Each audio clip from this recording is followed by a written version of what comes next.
Um,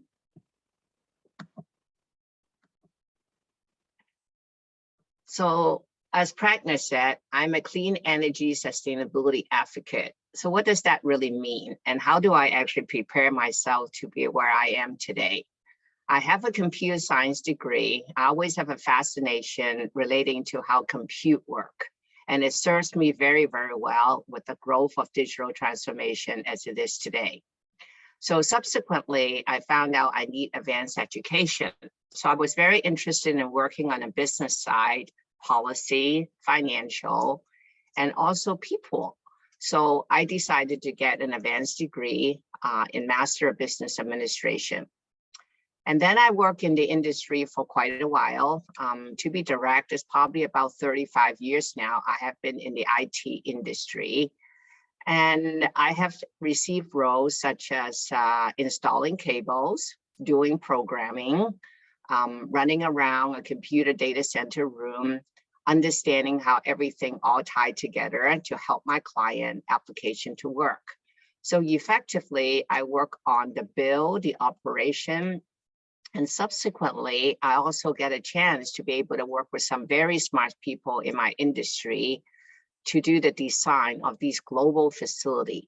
And one thing led to another. Over about the 30 plus years or so, I become the Chief Operating Officer for a platform that you all might be familiar with called eBay International. So I was the COO for eBay International, building 17 plus new data center across each country. And that's been a phenomenal experience in actually learning, meeting people, understanding what they like as a seller and a buyer, and be able to have a voice on the platform with products that they actually have that they can use our platform, be able to transact with strangers across the world for items that they either want to look for or items they don't need that they wanted to sell. So it was a wonderful experience to be able to do so. But I have to admit that I've been watching the growth of many of these platforms, including holding some executive IT management role, running Asia Pacific for Hewlett Packard, and also come back to work for a company called Sun Microsystem, which subsequently got sold to a company called Oracle in the Bay Area. And by doing so, I recognized that the way we do that, we're using a lot of resources. We basically grab them, we hang on to them just because we really want to make sure that the platform works. And it actually just stand by. And because we were just concerned that someday, perhaps there'll be some moments that the grid is not very stable. And so we just hang on to it. And we have zero energy mix that uses renewable energy, wind, solar, energy storage, and the utility sector as well. So I was a little bit bothered with it, to be direct. And then I started speaking to the management, I started speaking with the client. And it became to me very obvious that there's a systematic change that we need to do so. So what I have then prepared for you today is really kind of like my journey, how it really took off. So the first thing that what I like to bring to your awareness is over here on the right. Is called the UN Sustainable Development Goal. If you have not heard about it, I encourage you to study more about it. And I would actually glad to help partner for more technical information or youth information so you can actually become more aware about it. Because I think it matters a lot to you. And the other agenda that I will cover in this keynote would be the sustainable systems and transformation. And we could not really have done it at the moment right now and how many things are unstable, including domestic and international. It is a time that we all rise up. So you attending today's summit is an opportune time. Let me tell you a little bit more about the UN SDG goal. The 2030 Agenda for Sustainable Development is adopted by the United Nations member state back in 2015. I know, it's a long time, and it's actually before the pandemic. It provides a shared blueprint for peace and prosperity for the people and the planet now and definitely into the future.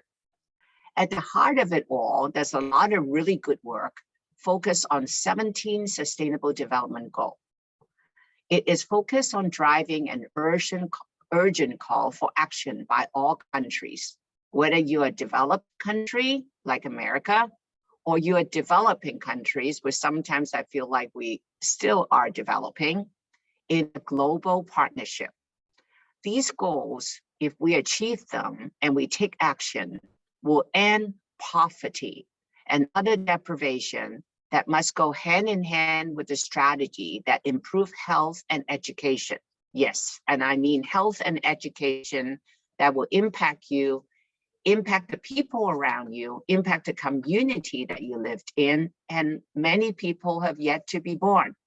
It also reduces inequality, which we all experience sometimes because of the color or the race or the religion's belief that we actually have, or where we actually were born or where we ended up living.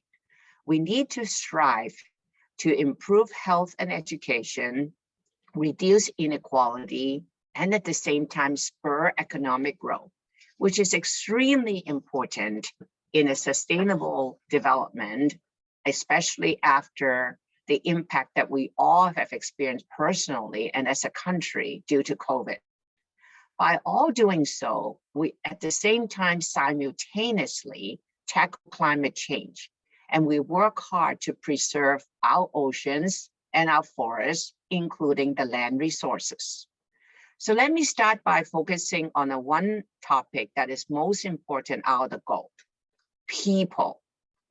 We are all working towards and determined to end poverty and hunger and reduce food waste in all forms and dimensions, and to assure that all human beings can fulfill their potential in dignity.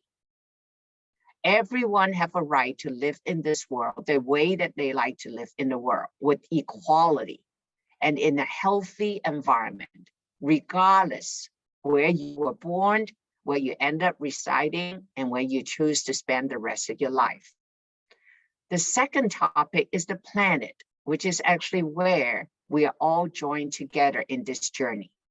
We are determined to protect the one planet we have from degradation, including through sustainable consumption of all the resources we have, and the food production and production in general, in terms of making material that we use sustainably, that we can maintain and manage these natural resources before we found them. And we also need to take urgent action on climate change so that it can support the needs of our current present, to recover from the damage that we made from a linear economy in the past, and for future generation, which is where you are going to be taking majority and major leadership in the year of 2025 or 2030, depends what your age are. On some of them, maybe 2040. What we all work together on is promote prosperity. We are determined to ensure that each and all human being can enjoy a good quality of life, be prosperous in the community, take part in fulfilling your life and others, and that economic, social, and technological progress continue to occur, but in harmony with nature and with innovation that is not damaging to the resources and the future generation. Peace. We are all determined to foster a peaceful way how we can go by taking the approach that we do to carry out the duties and responsibility. So we leave things when we find them better than where they are, including the resources and the people that we meet. Just and inclusive society are the only way that can be lived with safety, fear, and violence. There's no sustainable development without peace, and no peace without sustainable development. It is our responsibility that need to curb any unwelcome advances that we make to people, If they don't respond to you after a couple of times, you need to reflect and stop your behavior, because it is time that you recognize that maybe I should take more positive action to leave more positive impact for myself, my emotions, and other people. Peace is a right that we all have, including all mankind and all animals living on the planet. For partnership, we are determined to mobilize the means required to implement this very important agenda through a revitalized global leadership and partnership for sustainable development. I agree with Prattner. You're never too old, you're never too young, you're never too late, and you're never too early to get involved in EcoTeens and other development in your own way, to engineer your own pathway into sustainability. But we do so together based on a spirit of strengthened global solidarity. Focus in particular on the needs of the poorest and most vulnerable, meaning that people may not be as privileged today to join the EcoTeens Summit because they don't even have an internet connection, and to allow participation for all countries, all stakeholders, and all people. The interlinkages and the integrated nature of this sustainable development goal. It looks very pretty and it's so simple, just 17 of them. I really encourage you to take it to heart and take the time to read more about it, to understand what the impact that you can potentially make, and realize your own ambitions as you start thinking about what is important in your life. What do you want to study? What is the one sustainable act that you can do today after EcoTeens across the entire full agenda? By us all working together, our lives are all interwoven. We are all in the same journey. It will make profound improvement, and our world will be transformed for the better. And they're not just nice words. It actually worked for me in this journey.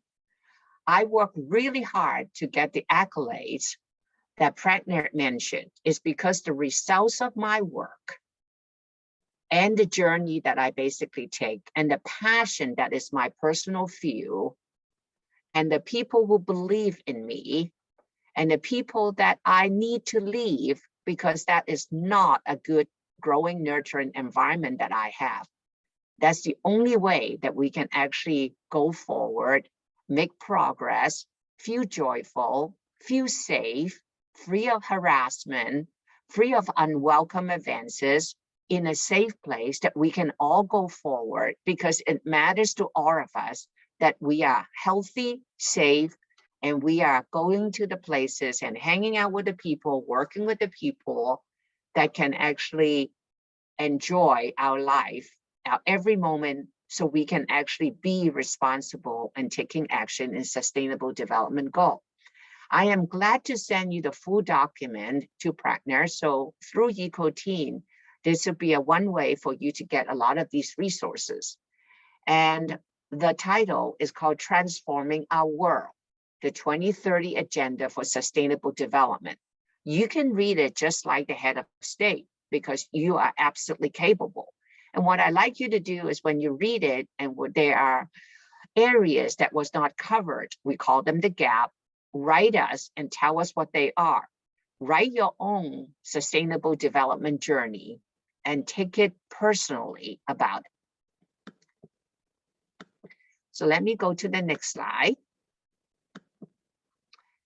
And I'm going to walk you through some systems that I'm familiar with that I am calling for action. But at the same time, I want to do it in a way that you can map your own passion into the system. Transformation is required to reboot our current system today to get the sustainable result that we need by 2030. We all have experienced climate action, climate change that is not positive to the environment, compounded or exacerbated by the geopolitical unfortunate incident that is actually happening. This becomes a very important issue. And we cannot wait for the adults or when you finish your college to take part. Everybody needs to take part of where we are in the point of our life. The starting point for system transformation is to identify the most relevant point, a lever that will make the impact of the transformation. You need to learn the skill as you're growing up, as you take education, to focus on the influence range, because it's where you can take specific action to cause a change systematically to the entire process called transformation.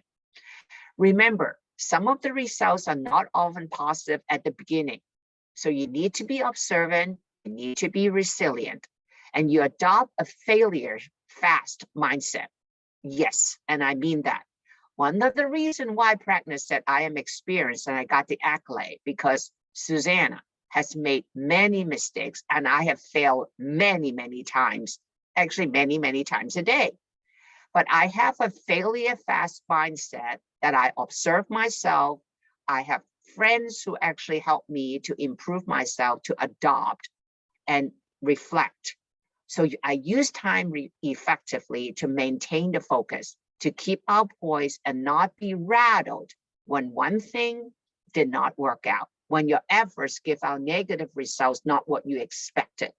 Learn from every experience to pivot, to adapt, but you want to do it fast. So therefore you don't make the same mistakes over and over again. And then surround yourself with a mentor or mentors who can actually help you to realign, and relentlessly, you can continue your pursuit to the direction of growth. The social transformation is at the heart of the change that we actually need.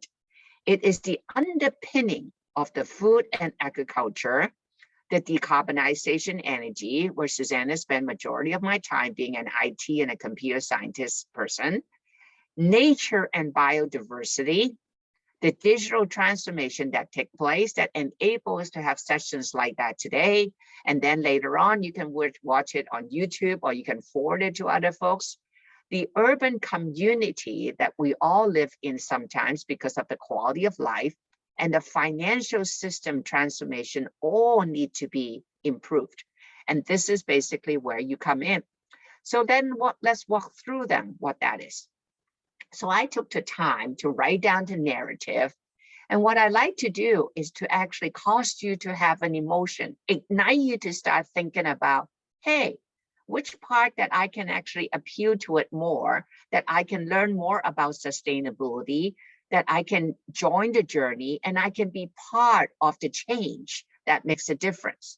So let's start with social, because I did say that this is actually the heart of all the transformations. The social transformation seeks to be inclusive of all agenda, especially in less developing countries.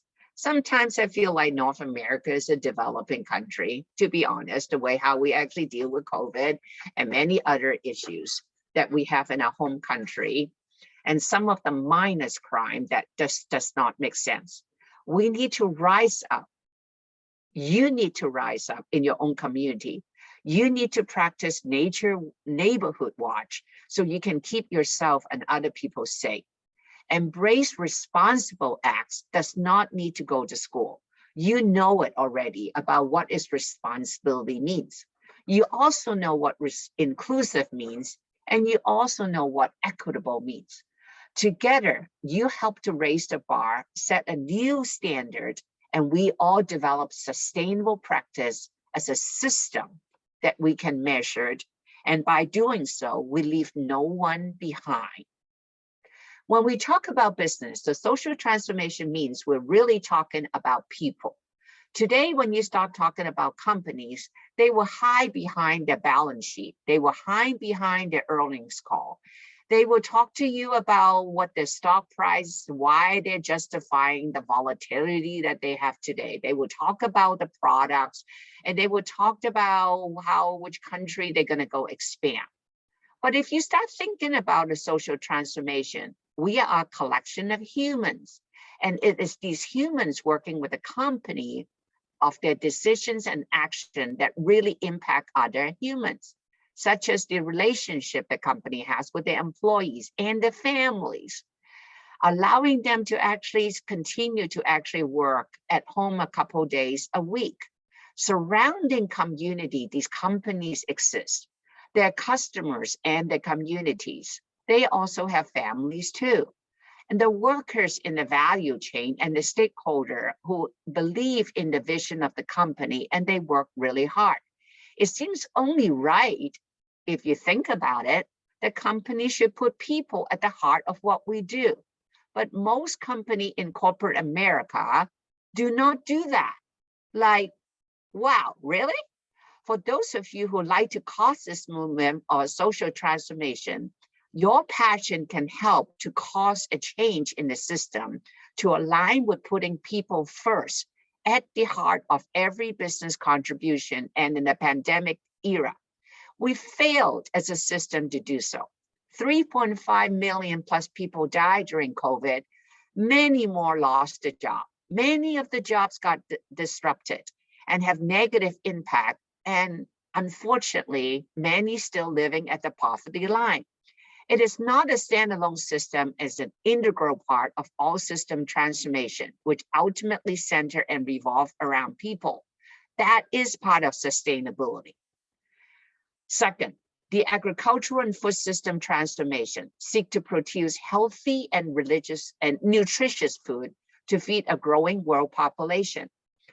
While we stay within the planetary boundaries, because we only got one planet, and we offer the people who work really hard to produce us the food, such as the farmers, the fisheries, and the family, a decent standard of living. The pandemic has an estimate of 83 to 132 million people that are undernourished in the world due to inability of complex supply chain to ensure the availability of nutritional food for all the event because of the disruption of the supply chain and the food waste problem that we see every day. Poor diets are the main contributor to this global burden of disease, accounting at least 20% of premature disease-mediated mortality globally. So get involved in the agricultural and food system transformation is a sustainable act. The global food system continue to vitalize economic prosperity, the human and the planetary health. So not only take care of yourself, not only not waste the food that you have, but at the same time, do not waste the resources of our planet. That just makes simple sense. The need for a fundamental transformation for the food system, if you're interested in that, needs a lot of help. Need a rethink about how sustainable production or sustainable consumption pattern need to be inherent in our system. So we can support over 10 billion people within the planetary boundary that, according to the UN, many of the growth in the population is going to require food. If we're out of it now, we're going to be in trouble. If we have a bad diet, if we don't have a good mindset, it's not going to make a positive difference. So get involved if you're interested in this area, so you can, your actions, your idea, your creativity can be interwoven and cause a systematic change in the value chain challenge today that is not very impactful. And we wanted to have net positive impact from farm or ocean to the fork or chopstick, in my case, because I use that a lot. The third one is decarbonization and energy transformation. I'll just mention it and I'll come back to it because I have a specific example for you. It seeks to significantly reduce the world dependency on carbon-based energy, fossil fuel, and you got it, natural gas. Susanna is a pro clean energy person. And caused by the geopolitical issue of the war that is totally unnecessary from a human mankind perspective, by happily that we should be able to enjoy and fulfill and live peacefully in harmony with each other neighbor. Innovative transition is important while providing global access to the modern clean energy. And it needs to be resilient. And I will give a more detailed in that regard. And I think from that onward, I do wanted you to understand that a clean energy required a carbon-free future. And there's more systems that have identified that I can make that information available to you all, because today we are a little bit short of time. So by doing so, If we take the Sustainability Act, we will be able to promote peace, dignity, equality for a healthy planet. And with that, Pragner, I want to turn it back to you about sustainable youth leadership. I know I only covered a few as an example today, but there are a lot more on this topic that I can make available to you, so your audience will be able to enjoy it. And if some of you like to contact me directly, I put up my QR code, and you can certainly send in the email to Pragner, and I can go that channel, or glad to talk to you in directly. So thank you so much for actually having me today. I hope this has been helpful and inspiring for you. Thank you. Thank you very much, Susanna, for that incredibly inspiring talk. Something that stayed with from Susanna's powerful talk, which is inclusive society. No sustainable development without peace, and peace is all we have. Thanks to Susanna for sharing Transforming Our Work 2030 Agenda, Sustainable Development Journey. Another important takeaway from the keynote is that transformation needs to happen systematically. That is so timely, as most of us at individual and community level think we can bring transformation in silos. Susanna, thank you for setting the tone for the summit with those valuable points. And with that, we will now spring ahead to our first panel of the day.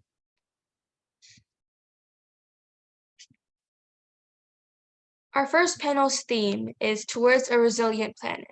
Resilience is defined as the ability to anticipate risk, limit impact, and bounce back rapidly through survival, adaptability, evolution, and growth in the face of turbulent change. Being resilient in the context of sustainability is highly important to make a real change. Our panelists are Shijo Tan, Nadia Poliri, Maria Teresa Pereira, and Devashree.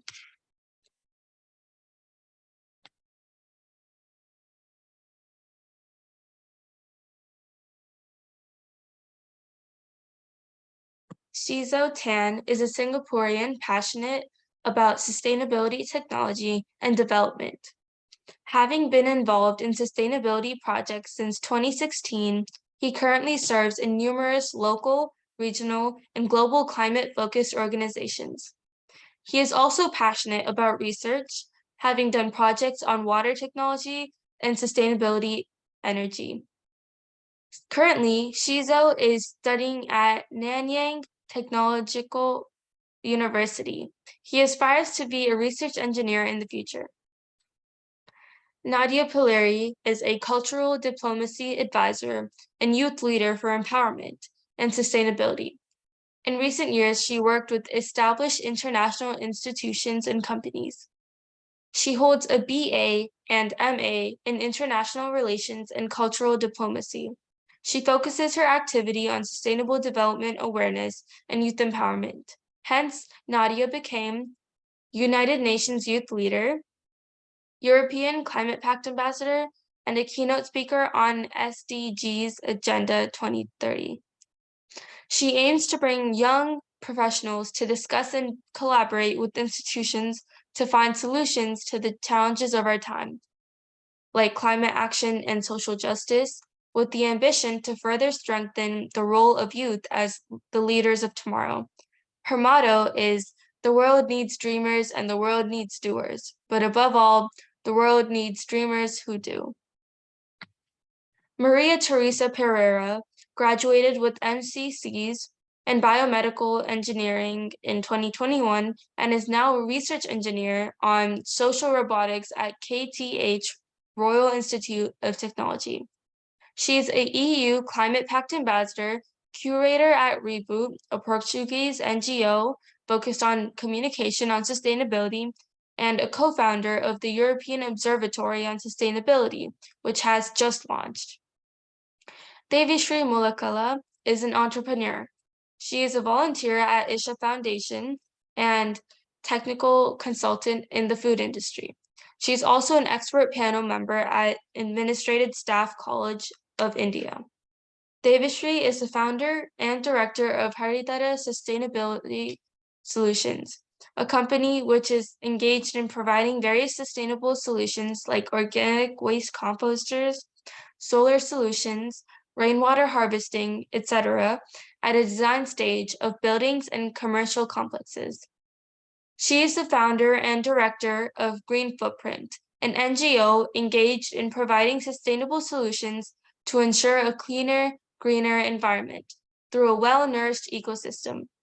They conduct train the trainer sessions on valuing food, nutrition, waste segregation, hygiene, and plant trees in government schools. Those are all very impressive resumes.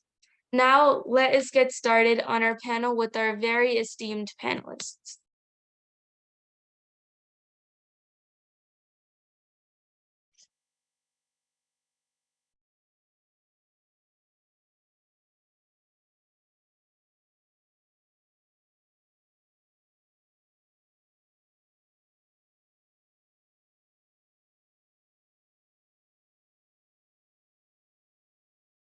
Welcome, everyone. So to get started, I would like to ask Shizo and Maria, how do you define a resilient planet? Shizo, why don't you start? Hi. Yep. Thanks for the question. So I'll keep my answer pretty short. To me, a resilient planet means that we consume more responsibly. So beyond what's going on in the world at the moment, where people consume excessively, a resilient planet means that the inhabitants should consume products, consume resources in a responsible manner. And also there should be a circularity in terms of resource usage and recycling, as well as coexistence and respect for all inhabitants, as well as prioritization of science-based decisions. So we should really be making decisions based on proven science-based research. So I think that to me is what resilient planet means. I totally agree. Maria, do you want to share your thoughts? Yeah, I would first like to say thank you, Pragna, and it's so inspiring that you started this, and it's so inspiring to see you organize this youth summit. It's amazing. And hi to all of the other panelists, especially to Nadia, which I've known, and she's like foundational member of the AOS or EOS, and she's inspiring as well. So this question is interesting because the planet is resilient. We are not. So if the worst that could happen is humanity disappears, the planet would still continue. But we are not resilient, and especially not with the habits that we are currently carrying. And the worst part is inequality that exists. So if you take a look at the regions where we have the most climate refugees are also the regions where we have developing countries. And so it's not the regions that are polluting the most that are taking the consequences of that, but rather the ones that are not polluting more because they're not developed more.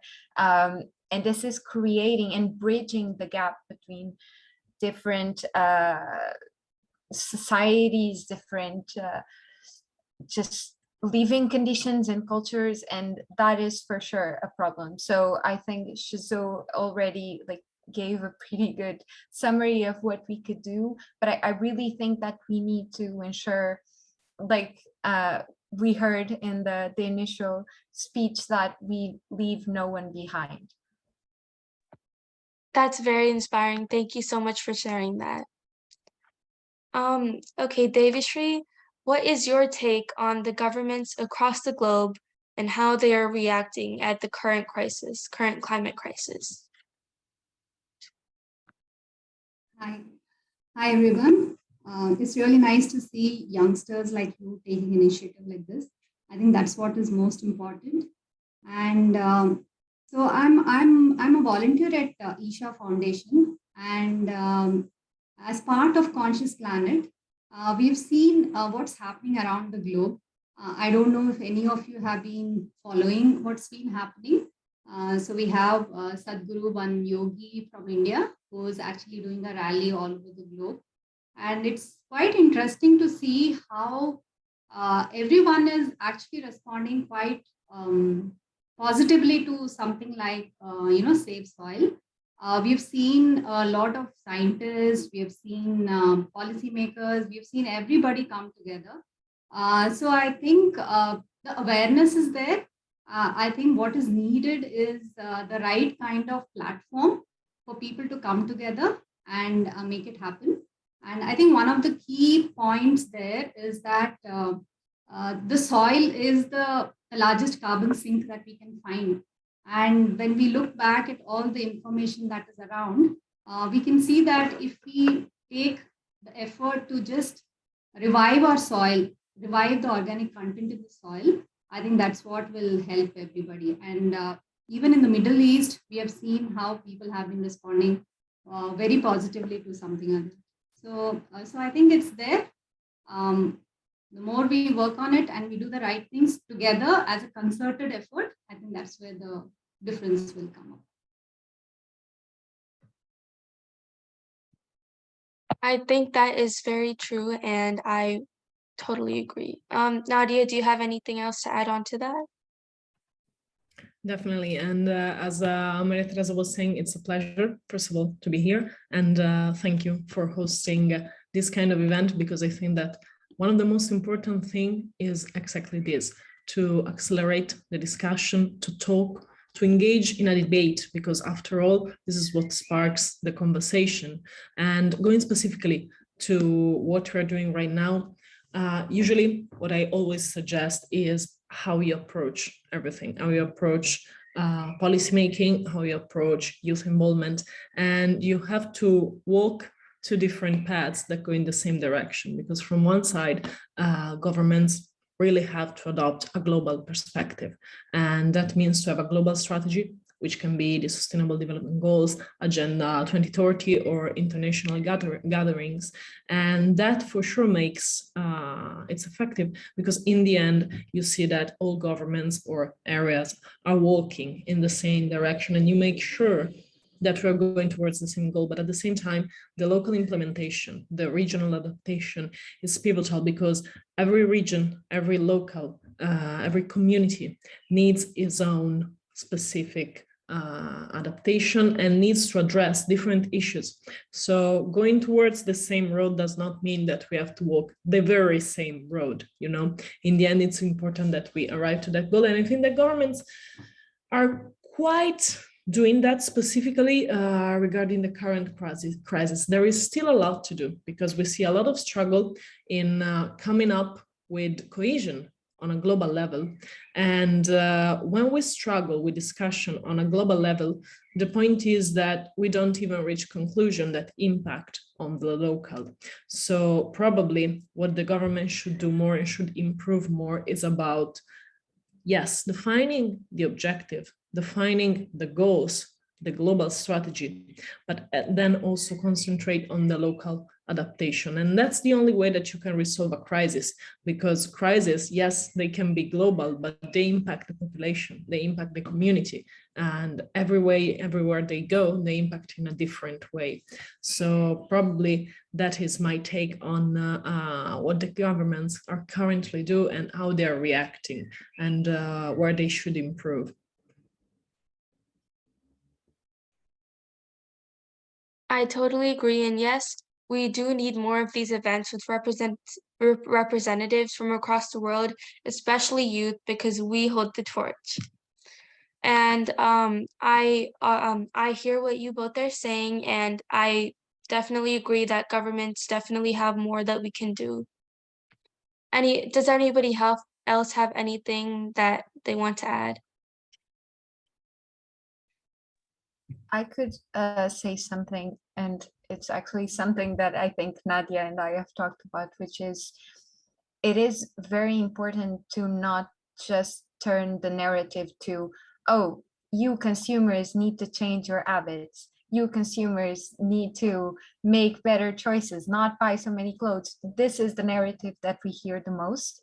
And we can be climate activists that do their part, but also push everything towards more corporate responsibility, governmental responsibility. And this is why it's so important to have this question, which is, are we holding our leaders accountable? So yeah, it's a really good question. Thank you for that answer. And bouncing off of that question, do you think the UN is doing its part to influence the governments to do their bit? Everybody is welcome to answer.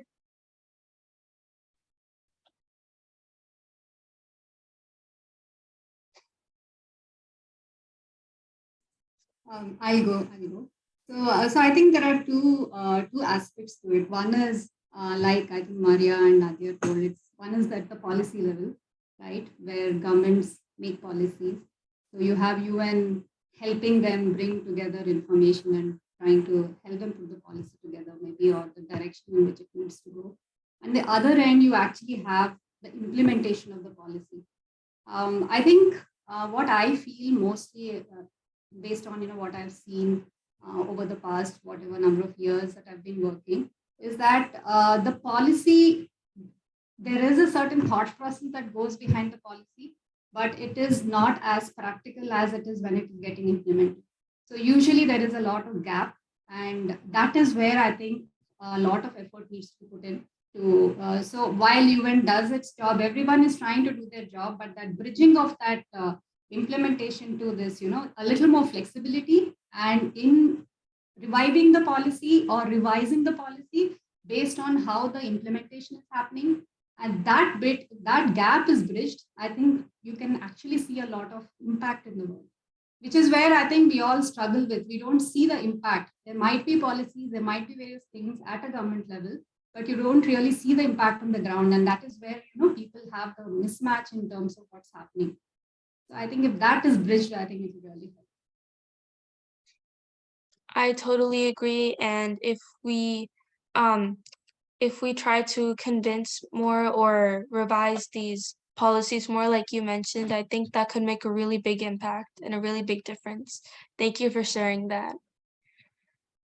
Maria, do you believe there is enough awareness about the current crisis across the generations?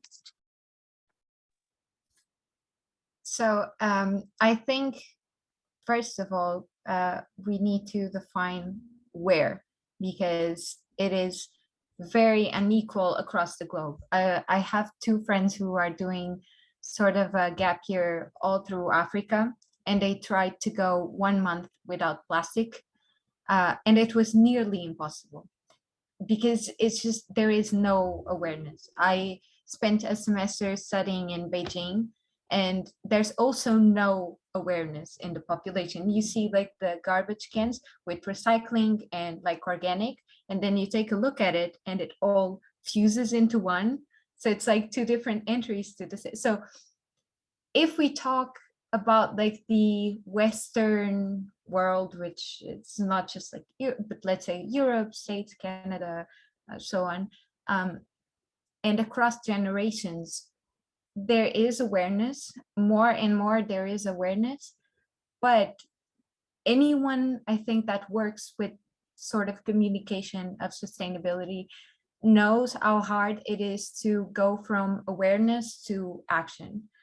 So from people being aware of what is happening to actually being sensitized enough to do something about it. And that is what I think is missing. I have hope that the newer generation will not find it so easy to ignore, because we cannot ignore it anymore. But it's still very hard to push for change in a system that's tailored towards complete unsustainability, complete overconsumption. So awareness is there. Now we need action. I think that is the next step in a lot of mindsets, that we need to, instead of just spreading more awareness, we need to do and cause actual action. And that is really what I'm trying to do next. After spreading as much awareness as I can, I really want to make real change. Thank you Can so I, much for sharing that.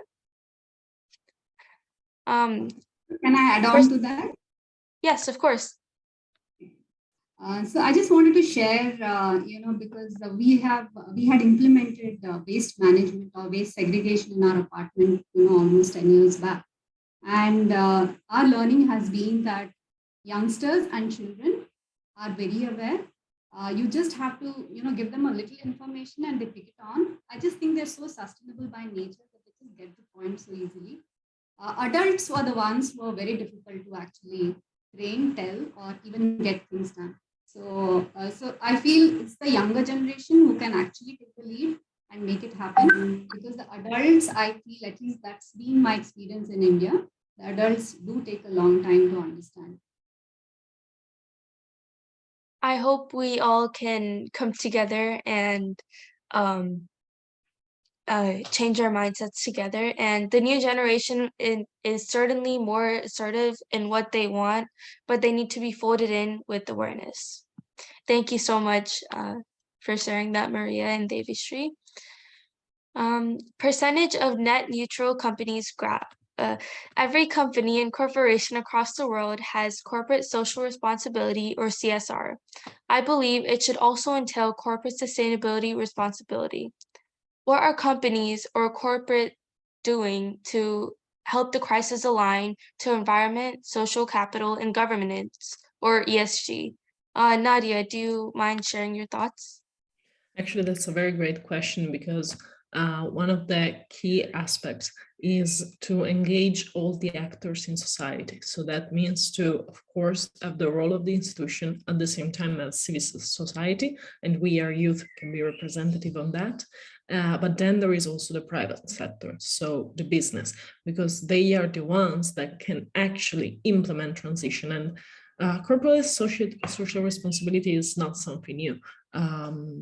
Businesses have been talking about that for a couple of decades, but right now it's shifting its paradigm. What does it mean? That it has always been some sort of, yes, social issues in which any business could give back to society and could sort of engage in like NGO non-profit initiatives. But right now it's really different, because doing corporate sustainability project means that the company itself must change the way the business is done. So it's not a matter of just compensation, because compensation, it's good, of course, in a path of transition. It can be the beginning, but it's not the solution. The point is that businesses need to transform their mindset and to realize that in order to do future-proof business, they have to be sustainable, because it has been demonstrated that sustainable companies are the ones that will actually thrive in the future. So it's not a matter of let's care about the planet, because as Maria was saying at the beginning, the planet is totally fine, and it's not our impact that will destroy, or this kind of narrative cancel with the planet. The problem is on us. So it's been proven that if we keep on doing business this way, it's not sustainable economically. So companies, even though they are local or international, they can't keep up economically if they don't become sustainable, because their business model will not be affordable anymore. So that's why we need corporate social responsibility or corporate sustainability, because this is the only way in which we can keep business alive. And it's the only way in which we can still do business and we can thrive economically, because as of now, economics has always been measured in a sense of growth. That's why we use GDP. But right now it's not sufficient anymore, because we grew a lot. And we realize that our economies may be growing, but they are not thriving. It's very different. So for a company to be ready for the future, it needs prosperity. That means that it has to have a social impact, because we're all connected, and the companies cannot isolate themselves from the environment, also the social environment that they live in. And that's why they need to engage in a social sustainable project, not because of some sort of enlightened vision or social idea, but because it's the only way in which they can actually keep their business alive. Thank you. Thank you so much for sharing that. And I think in addition to corporate social responsibility, I believe every organization and institution around the world, including schools and colleges, must stand up to the sustainability responsibilities. And I think that aligns with what you were saying. Thank you for sharing that. Devashree, do you have anything to add? Yes, so I can add on from my experience. So I worked in Unilever for 20 years, and I had the privilege of working in Unilever when Paul Polman was the CEO, and he brought in sustainability into the agenda of Unilever.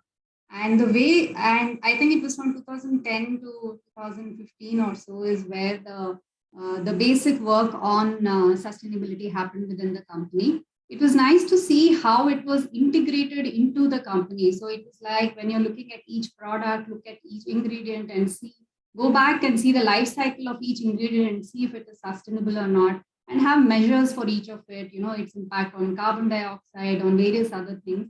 So when you make it a lot more integrated, when you integrate it into the product itself, that's when it wasn't that easy, I would say, for everybody to understand. It started with first building awareness as to what the problems are. And I think one of the things I owe to Unilever is it kindled that fire in me. And from then on is when, I've been doing a lot of work on sustainability and moved on in another direction.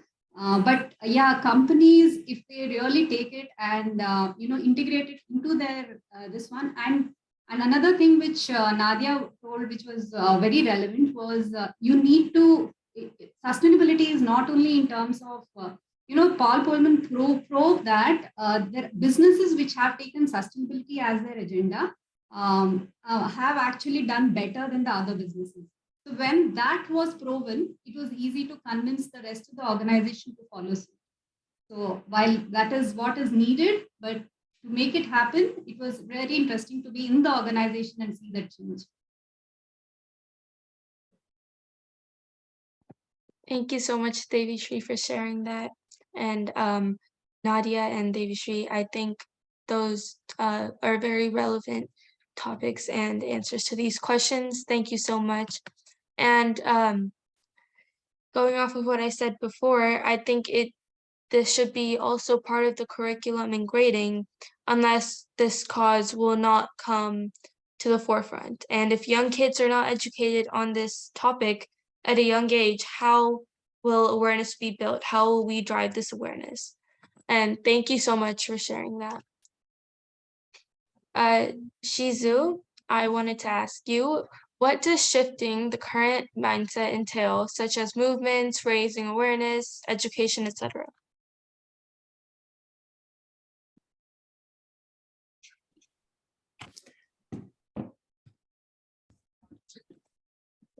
Maria, would you like to? Yes.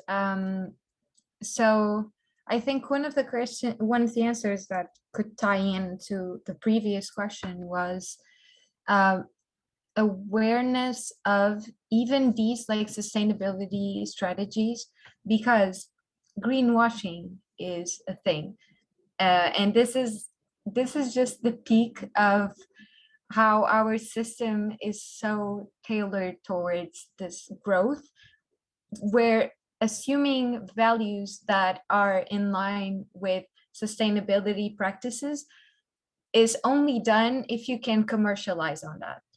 And we need to have a huge filter and be constantly aware to filter through what is actual activism and actual values of a company that is aware of not only environmental issues, but also social issues.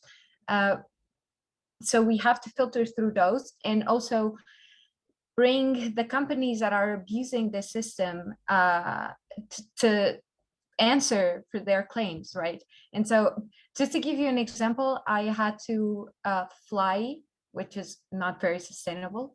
And I don't even remember which airline it was. They had screens that were showing, oh, you can neutralize the carbon emissions of this flight, just go to something, something. And then they were giving us out free plastic water bottles. And so you see, it's ridiculous. I was so mad.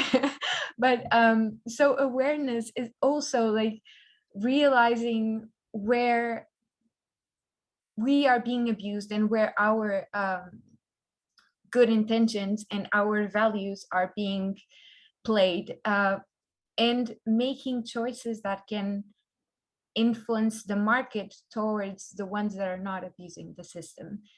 Also voting. I always say this because I think it's something that people can underestimate so much, but it's where real change can happen, is at a higher level. And so if the only thing we can do, if you don't want to get involved in politics, the only thing you can do as a citizen, or at the least you could do, is to vote. And so just make sure you vote on people that are aligned with these values, with what you want to do for the world.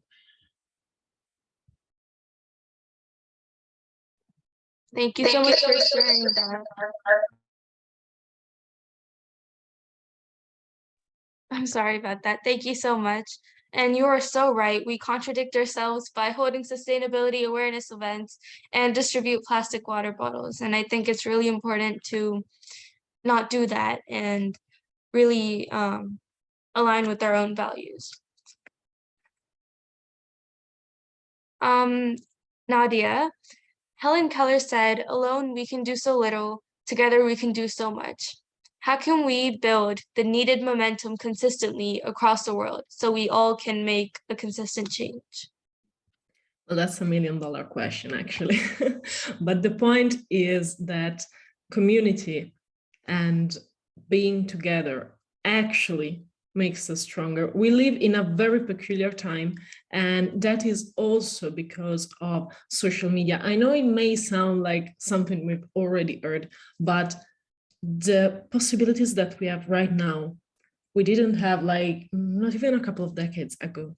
We can build movements from day to night just through social media, and they actually have an impact. And just for doing an example that everyone knows about, let's think about what Greta did. She started alone in Sweden and she created a global movement. And if we didn't have the power of media, of social media, of connecting together, probably that protest would have stayed maybe not silent, but I don't think that it would have had the same impact in the same fast timing and with the same participation. We can really know the stories of activists from one point of the world to the others. I cared and I remember that I engaged for activists that were at risk during protests, and we were live tweeting to ask for help, for support for them. So you see, this kind of support is really what is making the difference. And so right now, we need to build on this momentum. And I really, really agree with alone we can do so little. You know, there is also one saying that it's about, if you want to go fast, go alone. If you want to go and create an impact, you have to go together. So we have to be a bit fast because you know that time is running out, of course, but at the same time, we need to be aligned. And I'm grateful that I'm saying this in this youth talk, because us as young people are enthusiastic and we do a lot of things. We create a lot of initiative, we create a lot of association, but this can also backfire us because we're not always aligned. So it's very important to see that and to make sure that we, as I was saying before, are going towards the same target, towards the same goal. And yes, we can have different roads, but let's try to stick together as much as possible. And of course, not to create competition within one another. What we need right now to actually go together are connectors. So connectors and creators of networks, you know, so that they can engage and create meaningful collaboration between all the associations that we have. And only in this way, when we have these connectors, we can create an impact, we can be a wave of the sort, so that as your question was saying, we can consistently make a change across the world. Thank you. We absolutely need to build the momentum, and wow, what a quote. If we want to go fast, go alone. If you want to go far, go together. I've always treasured this proverb, which is the basis of creating EcoTeens, as we can go far only if we go together. Thanks for sharing that powerful perspective, and let's consistently bring the change across the globe. This is a question for everyone. How can we shift from being part of the problem or a part of the solution? Devashree, would you like to start us off?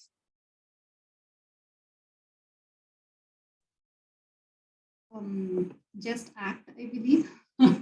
No, okay. I think it's about breaking down the complex. So, everybody speaks about climate change, speaks about large issues, but they don't bring it down to simple things that an individual can do, which can help, So I think that is where a lot of awareness needs to be set in, where we actually break down the complex problem into little, small, very little small actions. Why I'm telling this is I'm in the nutrition field, and nutrition is also equally difficult, right? So when you start with very complex problems and you just talk about it, it's usually in the air. But when you break it down into very simple actions, like, the kind of choices you're making when you're going shopping, can you take a cloth bag instead of, instead of taking a plastic bag? There are umpteen small actions which need to be spelled out to people. And then they know that how they can be a part of the solution by just small choices that they do, the small actions that they do. I think that is where we can make a lot of difference, where we make them aware of the actions that they can do to impact the environment. Thank you for sharing that, and I totally agree on that. Does anybody else have anything to contribute to this question? I can add something just because I think it's really important. Like I said, the narrative is often on like, yeah, you guys do it. So like the youth, and that can put a weight on our shoulders that is very, very heavy. And also it's especially heavier if you're aware of all of the dimensions of the problem, and that you cannot just tackle one thing at a time. But individually, what we can do is start with one thing at a time. So let's not, like, eco-anxiety is a thing, and it's going to become even more of a thing. And we cannot let the dimension of the problem prevent us from starting something. So we cannot let it freeze us. And on this note, I also think it is important to be, because we are the generation, and you guys, Pragna, EcoTeens all across the globe, are the generation that is the most informed, the most aware, but also the most tolerant. And this is so important when we are approaching people that have different views from our view. And so go and communicate with empathy, because not everyone's condition is yours, and we can all go towards the same target with different rhythms. And so as long as we're all walking there, it doesn't matter how fast you're going, you're all walking there, and we have to be aware and tolerant towards just everyone's condition. Thank you so much for sharing that. And I think both of your points really make sense. And if, like you said, if we all are trying to get the same goal, if we all work towards it in our own ways, and as long as we get there, it'll still be a good change. Nadia, if you have anything to add on to this. I mean, there is really nothing else to add, because they really said everything, and I can just relate so much. And the importance of really creating the momentum. This word is coming more and more all the time, but it's very, very important. And, we also have to be alert on what could backfire, as me or Maria was saying, because there is a risk in engaging also in doing activism. And that's why we also need to be aware of what our impact is doing, to keep a global perspective. And at the same time, having this global perspective, learning how to adapt it locally. That's the most important thing, because we can align on a global level, but then we see the results locally. That's the only way that this can go. Thank you so much for sharing that. Unless we have the mindset of being part of the solution and not just discussing the different dimensions of the problem, I think we would be able to make a real impact if we all work towards the same goal. Thank you so much, everyone, for sharing that. Almost our last question. Resilience is the ability to anticipate risk, contain the impact, and bounce back rapidly through adaptability. Knowing that we cannot completely reverse the negative effect we had on climate change, how can we work towards the resilience of the planet through collective efforts? Maria, would you like to start us off?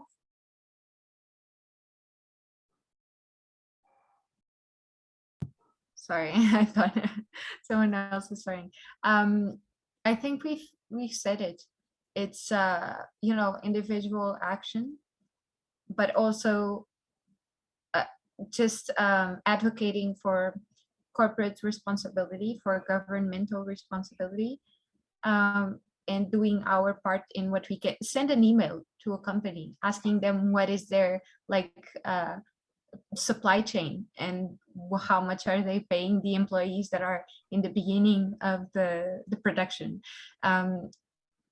We can all do so much by doing so little, and as long as we're all doing a little, we're all doing a huge change. Thank you so much. That was really inspirational. Does anybody else have anything to add on? Yeah, I would think if every human being is sensitive to life, I think that would really make a lot of difference. Because being sensitive to life will bring in the sustainable nature in a person automatically. And that is why we see that children are far more sustainable or aware of sustainability than adults. That's because they're more sensitive to life. So I think that would be something which all the youngsters should work towards, being more sensitive to life, and that can really help build a resilient planet. Thank you so much for sharing that. And I really liked what Maria said before. We can do so much by doing so little. And Devashri, I think your point is very, very relevant too. Thank you so much for sharing that, both of you. My last question, what is one practical, sustainable action that we can all, as EcoTeens, promote? And if you don't mind, I would like to have one from each of you. I think that would be really effective. So, Nadia, do you? Yeah, sorry, come again. I had a scratch with your communication. I just wanted each speaker to give one specific sustainable recommendation that we can do as EcoTeens. That's great. And well, my recommendation is be clear, because the thing that we struggle the most is to communicate what we're doing and to communicate sustainability to a wider public. So not to people that already know about sustainability and this issue. So the more you make your communication clear, the more you can spread it and the more people can be engaged, well, then the more impact we can have. Thank you so much. Devashri, do you have something that you would like to share? Yeah, so make it easy for your generation to understand. Communicate in a way that is easy for your generation to understand and make it happen. Okay, thank you. for sharing that as well. Maria, do you have anything to share?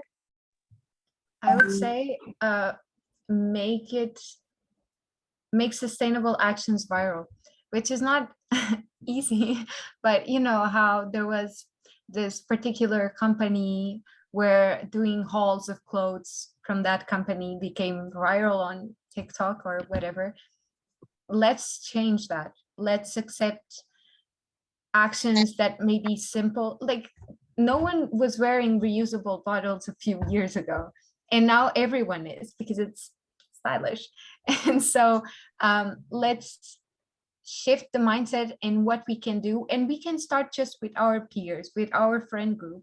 But if it's everyone's friend group, then it will be massive soon. So yeah, just do your part. Thank you so much for sharing that. And thank you all very much for your valuable time and passion to participate in this summit organized by a 15-year-old. But then again, it shows that there is an intense desire to pass the torch to the next generation, and that's very reassuring. And I hope we all can have many more such conversations in the future. Thank you so much. That was a very, very insightful panel. Now we will have our second panel, Sustainability, Youth Holds the Key.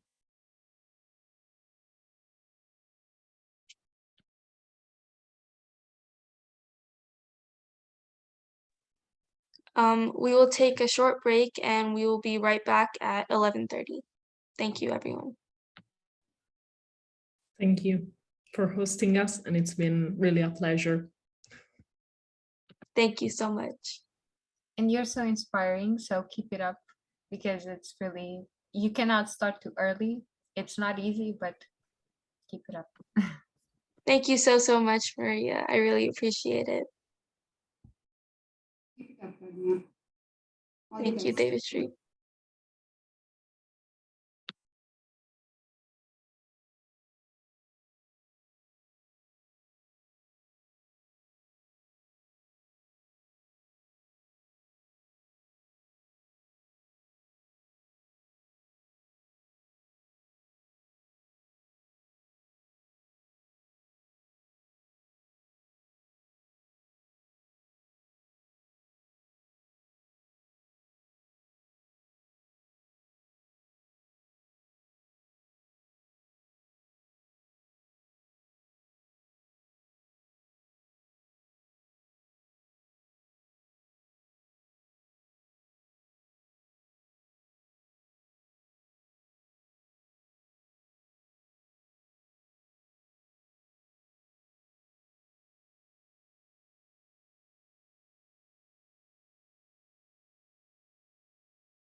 Hello, everyone. Welcome to panel 2, and we will start in a few minutes.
Hello, everyone. Welcome to panel 2 of the Global Youth Sustainability Summit.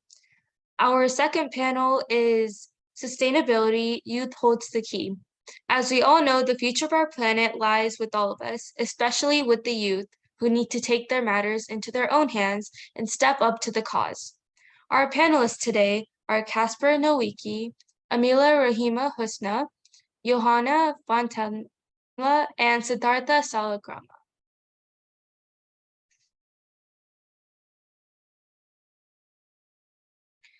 Casper is a vegan activist from Poland, a media coordinator of advocacy think tank Green Rev Institute, and a student of University of Economics and Business in Poznan. And he is a former leader of Youth City Council in Poznan. Amila Rahima Husna is a leader of Jakarta at Youth and Sustainability Indonesia. She is passionate advocate of zero waste and an environmentally friendly lifestyle. Johanna Fontadla is a Climate Pact ambassador for the European Commission, as well as the Vice President of EOS, working in empowering the next generation, building Europe's green future. Currently, she is doing a double bachelor student, and she is studying economics and politics. by LSE and Business and Leadership by Forward College. For her, raising awareness about climate change is the first step to making people act. Concepts like climate change, sustainable consumption, zero pollution, or sustainable transport are hard to understand for many people. Having a better explanation would help the whole movement. As an economics student, she's really interested in the way that this matter affects the economy. Siddhartha Salagrama is a graduate in sustainable development. He's an activist in the environmental aspects of sustainability, worked on multiple livelihood enhancement projects for the local fisheries communities under INCOIS, MOES, and NDMA in India. He is working towards mitigation strategies for climate change and environmental degradation. Now, let us get started on our panel with our very esteemed panelists. Welcome, everyone. Hello. Hi, thank you for the invitation. It's great to hear you and see you. It's great to meet you all. Okay, starting off our panel questions. As we know, the theme of today's conference is never too young to make a difference. How can the youth influence the policies contributing towards sustainability? Johanna, do you mind starting us off? Yeah, for sure. I think youth are the leaders of tomorrow. And the best way of influencing the policies towards sustainability is through education and advocacy. And education is truly key to be able to come up with solutions that are constructing a more sustainable world. And advocacy gives you totally the power to be heard, which is something important. And apart from that, we need to have in mind that we lead by example. So whatever we fight for, we truly need to do it first. I totally agree with that. And I think that is something that people need to stand by. Whatever you stand for, you need to exemplify it yourself. Casper, do you have anything to add on to that? Yes, of course, because I'm thinking on European level and also on Polish level, because as you surely know, in Europe, we have a tradition of old men ruling the countries, the cities, and the whole communities of countries. And youth is not very often taken into consideration as a part of political discussion. Mostly, especially in Poland, youth is only taken for press conferences as a background, or just to say something what adults cannot from the parties. But if you want as youth to take important part in this political system, for example, in Europe, or specifically in Central Europe, as Poland, for example, you need to organize, professionalize, and fund. You need to start your own organizations, not only be part of organization created years ago, like, for example, youth parts of political parties. You have to professionalize, then act by law, and know your rights and exemplify there, as Johanna said. And also you have to fund, because we have to be honest. It's great to post some things on social media. It's great to go on streets with a banner, but to make a real change, sometimes you need to fund. You need to talk with politicians, but on higher level, sometimes with lobbyists, sometimes with political organization, but you have to professionalize and to organize, you need to fund. And that's the basic, in my opinion. Thank you so much for both of you for sharing that. And never too young to make a difference, never too early to make a change. This could not be more true, as I have seen in my own case.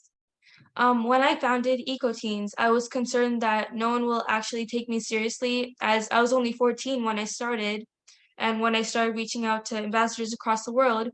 And here we are having this great conversation, and I'm really happy that we could take it this far. Thank you so much for sharing that. Initiating social movements to urge policymakers to tackle environmental challenges such as climate change.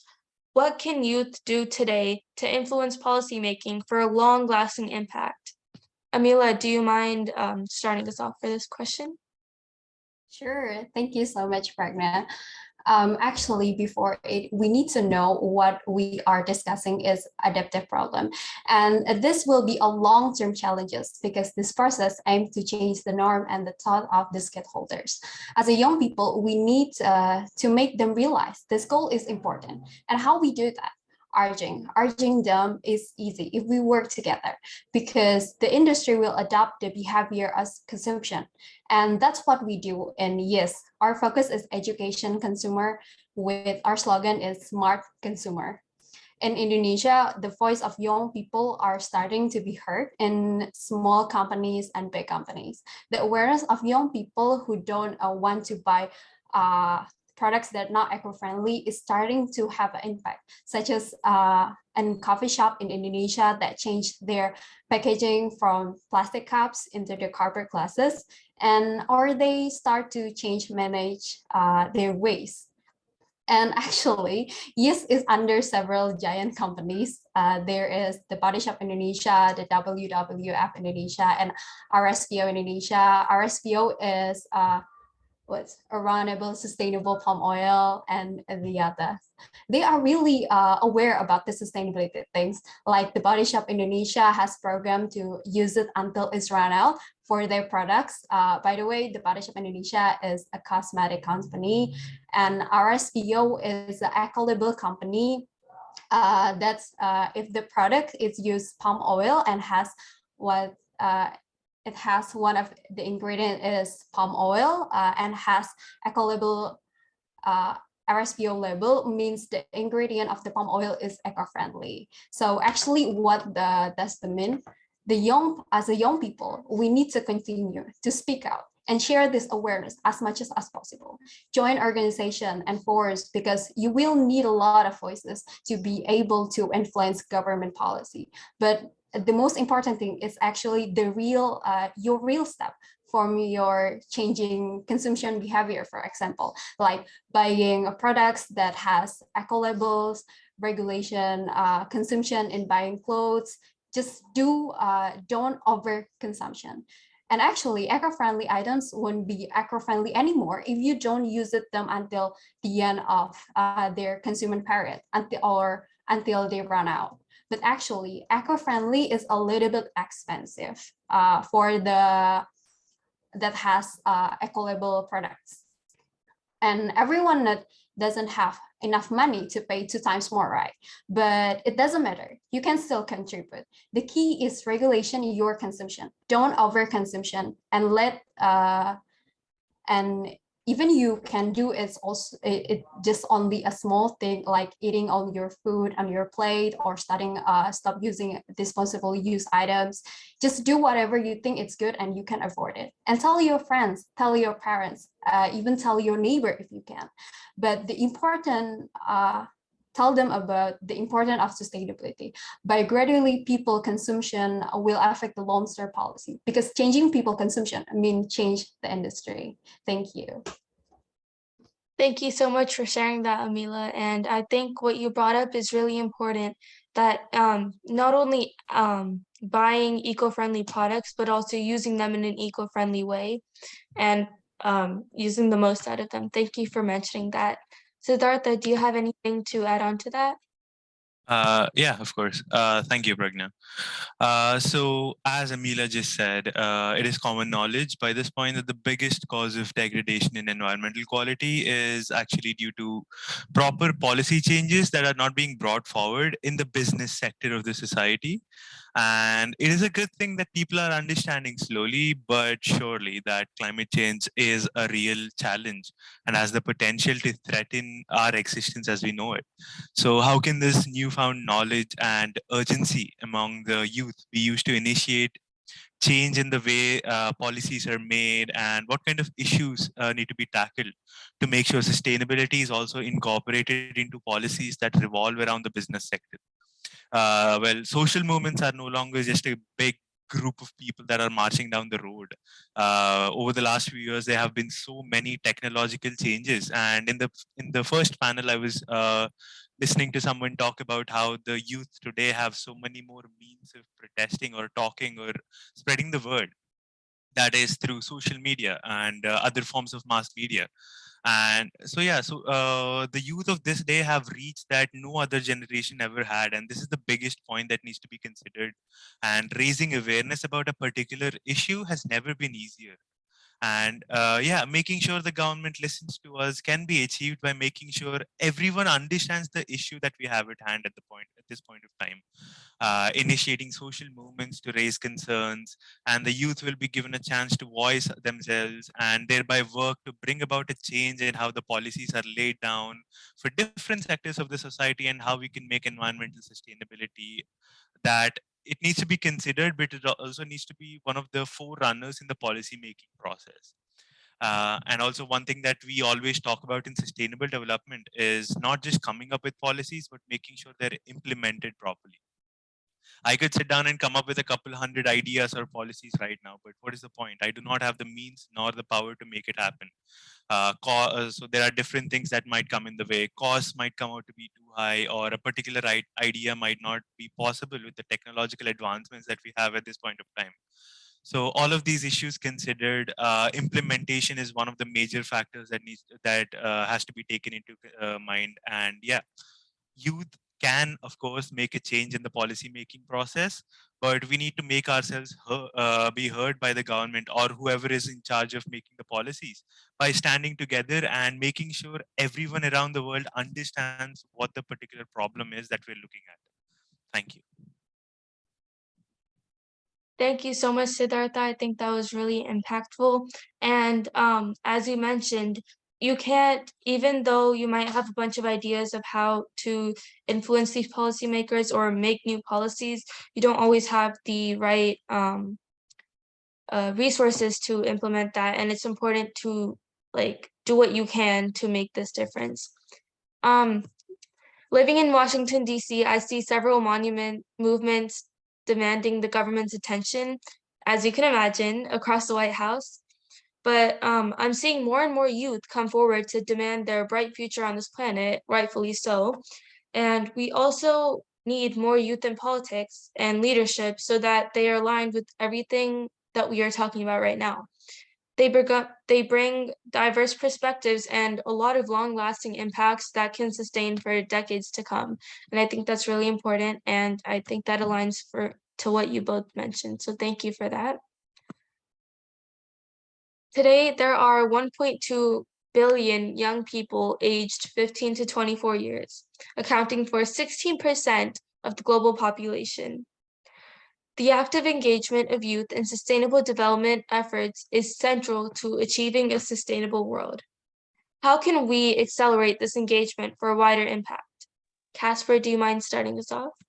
Yeah, thank you, Pragna. It's very interesting to me to hear or to be a part of this discussion, because as a youth, we have a right. Specifically, I'm talking about Poland right now, where youth is a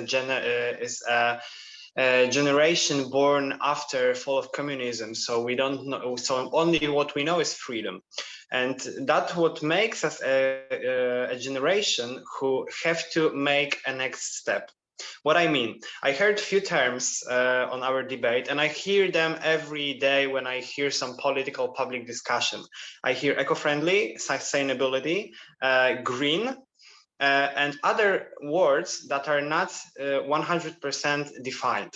For example, when I hear that some product is eco-friendly, I want to ask how, for example, meat can be eco-friendly. Meat cannot be eco-friendly. You have to feed a cow with hundreds of tons of grains. You have to waste them. You have to waste hundreds of thousands of liters of water, and then you have to change this cow into only a few kilograms of meat. It cannot be eco-friendly. And when we hear from politicians that something is eco-friendly, for example, palm oil, which 80% of production is dedicated to animal factory farming, we have to know that as a youth, we have to move Overton window, because right now in Europe, for example, left parties don't even want to talk about veganism, about reducing emission as fast as we can. They of course talk about this, but programs are not appropriate, and programs is what defines thinking of party. And when we talk about accelerate engagement, we have to know that youth is only group in societies right now who can think in perspective of generation, because as I said before, the generations of politics right now are mostly men, and I will repeat this, there are mostly men, old men, who don't understand perspective of 20, 30, 50 years, because they only think about next election. And when we think about accelerate engagement, we have to know what our engagement is dedicated to. So we should really define the direction that we are heading. And if we want to think about sustainability in economy, in food on our plate, in our light, in our energy consumption, we have to know the facts, we have to know the numbers, and we have to know that when we hear from politicians that it's enough to, for example, reduce usage of water in homes, we have to know that it's not true, that we have to reduce also usage of electricity in whole economy. We have to reduce meat consumption, milk consumption, eggs consumption, and other products. So I think what we need to do to start to talk about this engagement is to define our goals and define words as sustainability, eco-friendly, or green in products and political parties. You're so right, Casper. And I've always heard the words green, eco-friendly, sustainable, as you mentioned, a lot when I was younger, but I never really understood what they meant and how they apply to me as a kid until I took it upon myself when I started this organization to dive deeper to understand what they really mean and what I can really do about this crisis. So thank you so much for mentioning that. Amila, do you have anything to add on to that? Sure, yeah. Actually, sustainability is about reducing. We can just disappear it. No, we cannot do that. We just can reduce it. But if you're asking how we engage this for a wider impact, actually it's collaboration. Do you realize I'm from Indonesia? If you don't know Indonesia, Bali, do you know Bali? Bali is Indonesia. Maybe you were in the morning right now, but I'm here is a midnight. It's almost 12 p.m. But with an internet connection, we can connect like now. But by this, you gave me a new insight, and also I'm sharing my opinions and also information here and achieve to our goal on expanding awareness and developing the sustainability even better. We can you imagine if I go to USA offline, how many emissions that I will spend? Online collaboration is one of the best if you need to do as soon as possible. And that's what we do in YES. We do collaboration with foreign organization, and also we have some branches overseas, like in Malaysia, India, China, and as soon as possible in Europe soon. But actually, if we tell about global, actually it will difficult. If you doesn't have any connection on global friends, you still can focus on a national, because must be quite a lot of people in your country, and be a common language will be communication easier. But if you have opportunity like this in a global way, just do that, because a lot of fun for meeting a new people from the other countries, like meeting y'all here right now. Thank you. Amila, I wanted to take a second to acknowledge what it might have taken you to participate in the summit close to midnight at your end. And this is a very big example of your passion. Thank you so much for joining us today. And I totally agree. It's great to meet people from everywhere across the world. And I'm really enjoying hearing all of your perspectives on these topics. Thank you so much. Yeah, I'm enjoying too. Meeting y'all is excited. I never been before. That's my first time. Okay, the next question. How can schools and universities contribute towards raising awareness about the sustainable goals? Johanna, do you mind starting us off for this question? For me, this is one of the most important questions, to be honest. I think raising awareness is key towards a more sustainable world, but universities and schools should focus first on being sustainable. Before raising awareness, they truly need to start being sustainable and to kind of enter this world, which is not easy. It's something that we do at ELSE. We truly work towards sustainability as well as raising awareness. A school and universities could, for example, contribute towards more sustainable way of living by, for example, maybe borrowing books instead of buying books every year. So you kind of reduce this book overconsumption. Apart from that, I think recycling, which is not that easy, and you take for granted that everyone knows how to recycle, but it's not true. Or another example could be using technologies. We have a lot of tools that don't contaminate if we use them, or contaminate less. So it's always, if it's possible, it's a great tool. Especially in elementary schools, if kids start creating sustainable habits, this will totally contribute to a more sustainable transition. It will be something more organic to them, and they will just do it at school and at home. So recycling is the best example. If we are taught how to recycle in middle school, we are able to explain, and we're able to explain the kids why they should do it. They will continue doing it for the rest of their lives. So thank you so much for sharing that, Johanna. And I totally agree. When I was younger, we barely learned anything in school about when we had no awareness about sustainability or how we can be sustainable. We just lived our lives like nothing was wrong. But growing up, I realized that there were so many problems that we could have known earlier, and we could have changed our lives, and we could have even helped our parents out and educated them on what we could have done, even as young kids, to be more sustainable. And I totally agree with what you said. Siddhartha, do you have anything to add on to that? Yeah, of course. So, how can schools and universities contribute towards raising awareness? I mean, what can't they do? Schools and universities will be the front runners in raising awareness regarding any issue for that matter. Sustainable development goals have been added into the curriculums of most schools at this point of time. And to be honest, I have never heard of the sustainable development goals till I was in 11th grade. Not really proud of it, but environmental sciences and sustainable development was never a thing for us in school. But I have found out that the whole topic of SDGs is part of the syllabus now in most of the middle school subjects. So changes like this being brought up over time will significantly affect how the next generation looks at these particular issues. Making sure the schools and the universities teach the students about sustainable development and climate change and the numerous issues encompassing these topics, it'll lead to a future where the people know and understand what is going on around them, and will help in producing solutions much easier, and also helps in tackling them much better. I have done my bachelor's in sustainable development, and here in India, whenever someone asks me what I study, it takes me 2 days to explain what it is. The whole topic of sustainability is so rare that most of the general public does not understand the concept.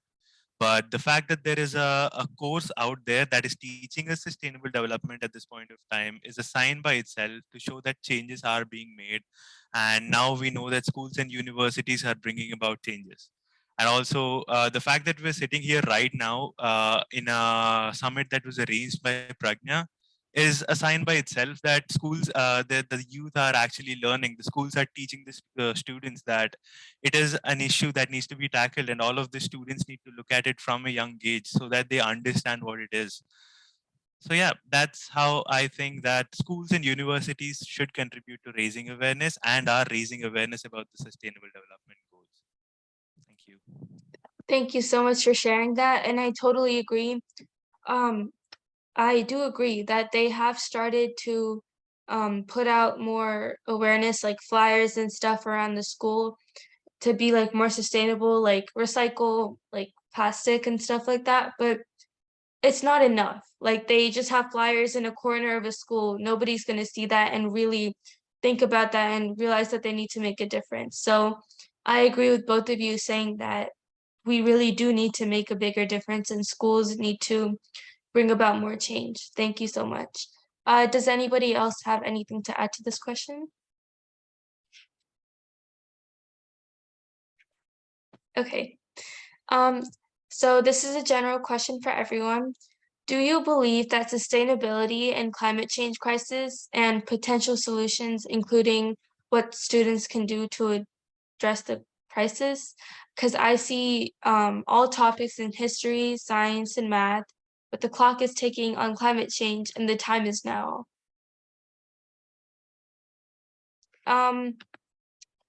Casper, do you mind starting us off? Oh, but could you repeat the question? I'm sorry, but I had some problem with connection, and I only heard the clock ticking. It's all right. Do you believe that sustainability and climate change crisis are potential solutions, including what students can do to address the crisis? You know, I mean, what I meant when I told about raising engagement of youth and engagement of our generation into climate change issue and biodiversity loss, was that it's an issue that will define our future. And I don't mean that it will define our future by how we can study English or Spanish, or how we can, you know, be, I don't know, be living in Poland or in France. It will define our life, like, will we have something to eat or will we not? And when I think about activism of youth, and I think about this, what we should do and how we should connect the paths and the levels that we act on, is that there is no more important thing than climate change and biodiversity loss right now when it comes to our civilization. Because if we think that this civilization that we now have is something that is worth to save, and I think it should be matter of discussion, by the way, but it's not for today, I think, that then the saving climate and by the biodiversity and change our economy into sustainable. So what I told you before, what I think about sustainable world, is what we have to do as soon as possible, and it will define life of youth on activism, business, political, and educational level. Thank you so much for sharing that, and I totally agree. I think that is very relevant to what is going on in the world right now. Thank you so much. Johanna, what can students do to help? What can students themselves do to help this climate change crisis? This is a really good question. And to be honest, we need to start by saying what you mentioned already. Climate change is something that is really time sensitive, and we truly need to act now, because if not, we're not even going to have the chance to do that. So the best way of truly making an impact and starting in all this sustainable world is just evaluating your life, seeing all the things that you do, what you eat, how you move around, and all the activities that you do, and start making changes. It's not possible to be fully sustainable. It's not possible to change everything from one day to another. But if you make changes slowly, you're truly going to make an impact. I have heard many people being like, oh, I don't recycle because if I only recycle and the rest don't, it's like not that useful. And this is such a lie. Every small action is really, really relevant. And of course, things like this, I truly congratulate you. You're making a change for sure. You're making an impact. And this is also a great way of contributing. Thank you so much. And that is really something that I live off of. Like, everybody has the same mindset that if they do something, it's like, it doesn't matter because nobody else is doing it. So what is one plastic bottle? If I throw it in the trash, it's fine. But every single person has the same mindset. And unless we change that mindset, we cannot get anywhere in what we're trying to achieve with our goal. So thank you so much for mentioning that. You are all ambassadors in your right, representing your countries on the cause of sustainability. It's very important to keep our house in order before we can take on community causes. However, to create the much needed momentum to address this mammoth crisis, we need a global coalition. Can each of you share your thoughts on how we can build a global awareness and a coalition to make incremental changes? Because we are all so savvy with technology and internet use. So the question is, can each of you share your thoughts on how we can build a global awareness and a coalition to make incremental changes? Well, I guess we can say SDG 17 itself talks about partnership for the goals. And we have to look at coalition because it is important because we are not only sharing information, we are not only sharing knowledge that each country possesses or gains over the years, we're also sharing technical advancements. And also the developed countries can help the developing countries reach a certain level of sustainability that we're looking at. And coalition can be reached through, well, anything for that matter. We're looking at social media. We're all connecting on LinkedIn. We're sitting here in this particular summit. We're talking about coalition. In a way, we are forming a coalition. We are all from different countries. We are all talking about the same particular goal that we want to meet. So yeah, meeting with the people who have the same mindset, who have the same goals in mind, and therefore working towards this particular goal is enough of a coalition already towards what we want to meet. Thank you. Thank you so much for sharing that. And I totally agree. Like, social media is one of the best ways to connect and help build a good community. Does anybody else have anything to share? Definitely. I think that one of the key points is focusing on Sustainable Goal 17, partner for the goals. And it's something that we cannot do alone. And something already really, really important is we need to collaborate depending on the situation of each country. I'm originally from Spain. I'm part of Europe, so we have a lot of benefits in terms of sustainable. Thankfully, we have the European Commission, which they have a lot of great initiatives and they're truly trying to make a change, but we have the resources. There are others, countries that don't really, like I said, I'm from Spain. Geographically, I'm not from Spain, I'm from Africa. So you can totally see the difference between how climate change, for example, affects in Spain or how any African country. So I feel like collaborating and truly make up for those that can't, it's truly key to achieve our goals. Thank you so much, Johanna, for mentioning that. As you guys said, and as Siddhartha said, these conversations are coalitions in themselves, and we really need to continue these conversations and have more of them to discuss on more topics and more important and diverse topics in this large umbrella called sustainability. My last question is, can each speaker give one specific sustainable recommendation that us as EcoTeens can do? Casper, do you mind starting us off? It will not be a surprise for you. 2 words, go vegan. And that's all. And I don't think that's even funny. I mean, it's the only way in our food system.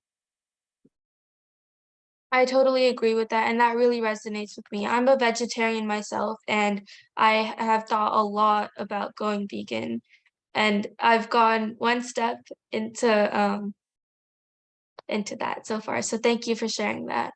Amila, do you have anything to share? Sorry, pardon. Can you please give one specific sustainable recommendation that us as EcoTeens can do?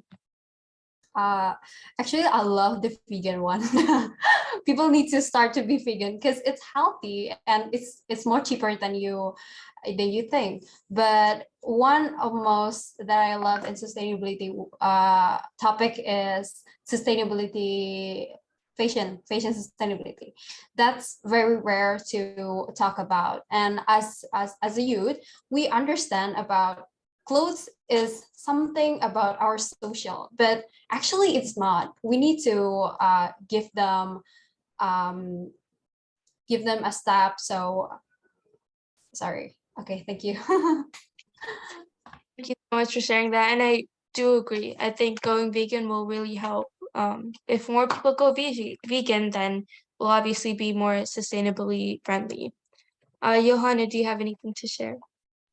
For sure. I think something that EcoTeens could do and could focus in is in education. At the end, the act of teaching people and letting people know what is climate change, why it's happening, how can we stop it, is definitely key to make sure we contribute to sustainable consumption or anything related to climate change.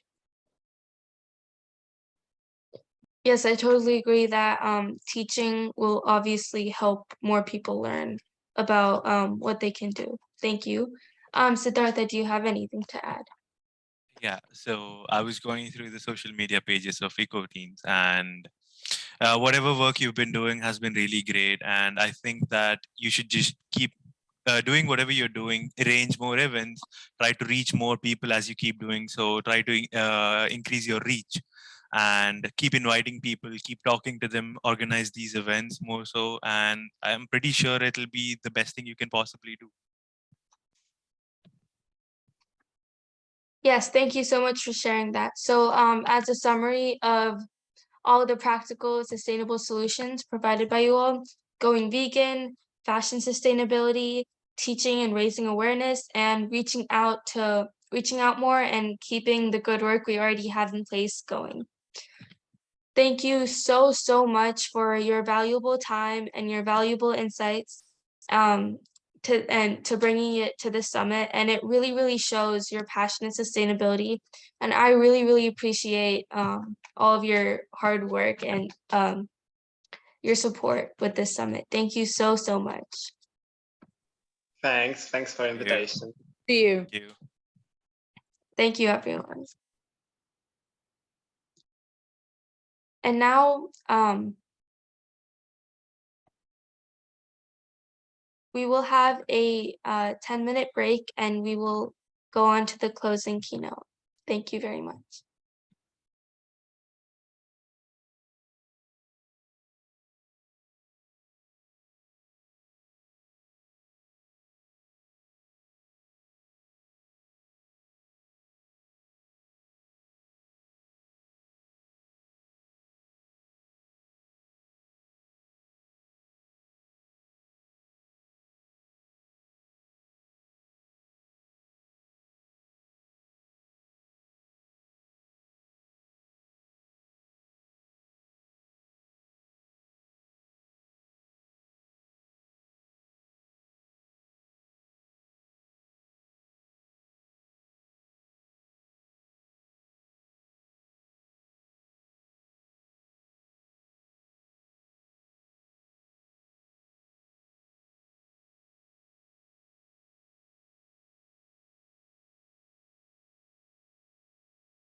We now proceed to our closing keynote by Denja Trifunovic, a country coordinator at Climate Smart Agriculture Youth Network, sharing her insights on COP27.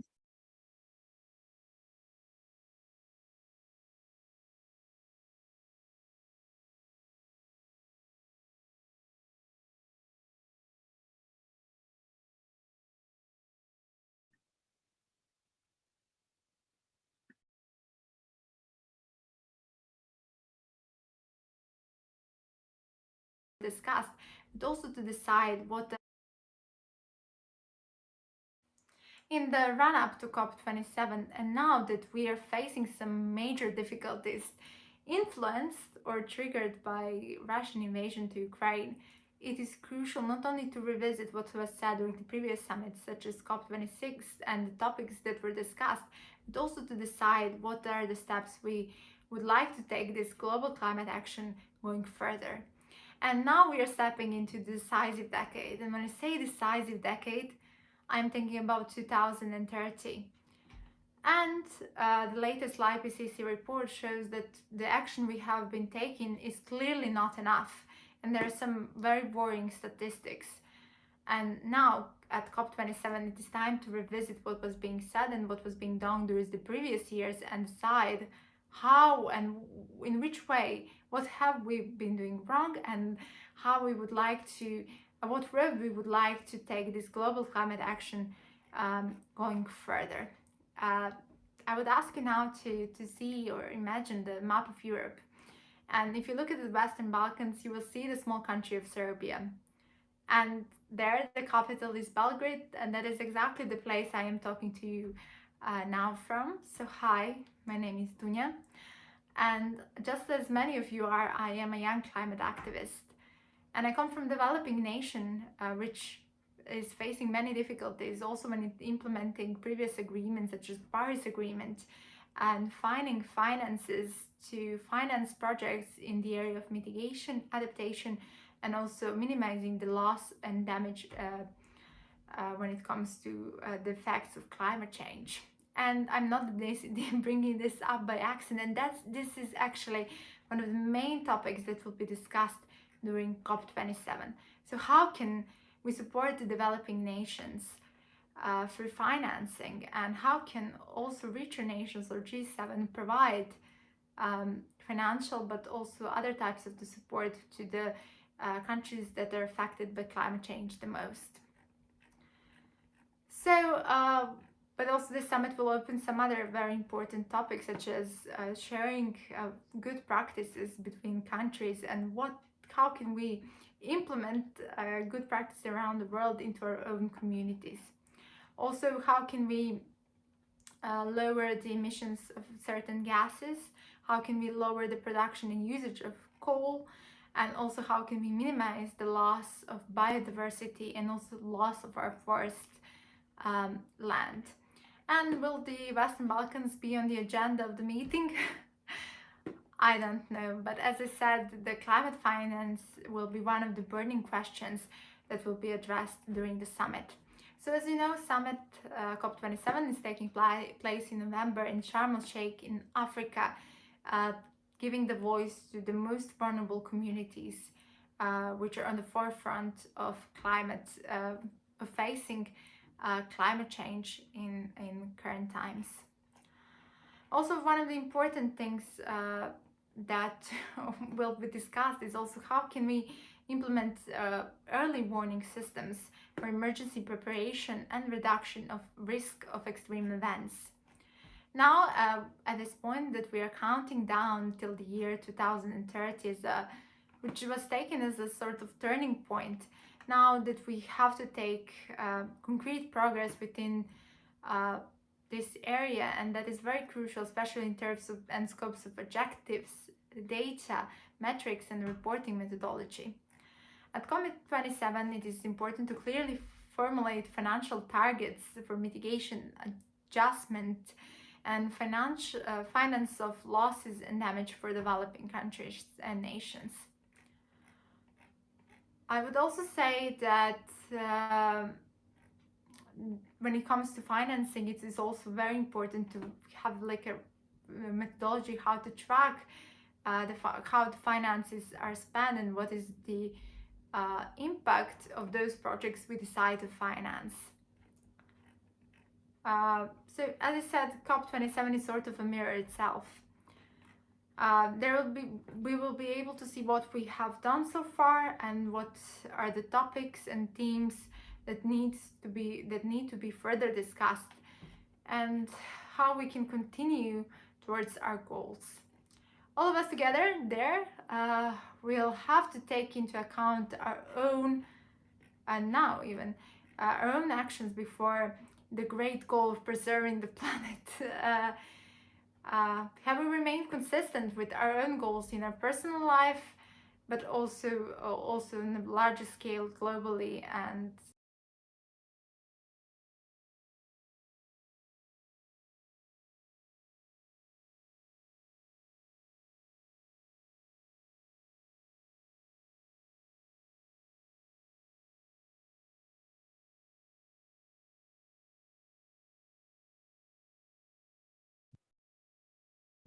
That